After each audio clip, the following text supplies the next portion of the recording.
As a twin हा जो प्रवास होता तर तो माझ्यासाठी खूप कठीण होता. स्टार्टिंग टू आतापर्यंत म्हणजे जे त्यांचे लहानपणाचे म्हणजे अजूनही ते लहानच आहेत पण जे ते होते ना एवढेसे जे कोणाच्याही मनात भरत नव्हते त्यांचा हा प्रवास हॅपीली आम्ही पूर्ण केलाय.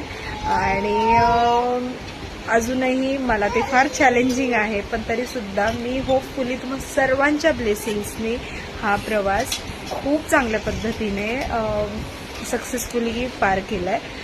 तुम्हा सर्वांचे ब्लेसिंग्स असेच माझ्यासोबत राहो आणि तुमच्या या ब्लेसिंग्समुळे आणि महत्त्वाचं म्हणजे प्रत्येक व्यक्ती जी माझ्या कॉन्टॅक्टमध्ये आहे ॲज अ गुड पर्सन म्हणून त्या प्रत्येक व्यक्तीने ॲज अ स्पिरिट मला ज्या रील्स शेअर केल्या छोट्यातल्या छोट्या रील्स त्यांनी मला शेअर केल्या आहे आणि त्या रील्समधून मी खूप काही शिकले, खूप मोटिवेट झाले.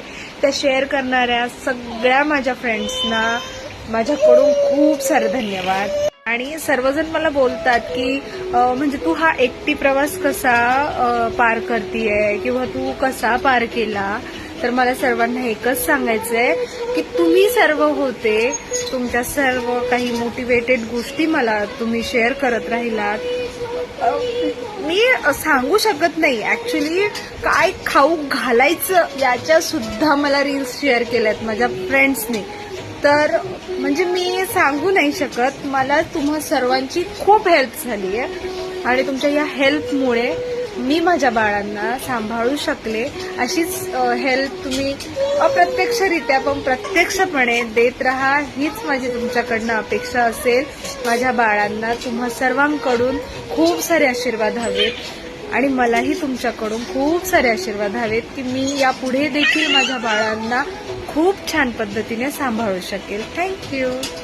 हाय गाईज, ॲक्च्युली तुम्हाला सर्वांना मला एक हॅपी गोष्ट सांगायची आहे आणि तीही आहे की ॲज अ ट्विन मदर मला 12 ऑगस्टला 1 वर्ष पूर्ण होत आहे.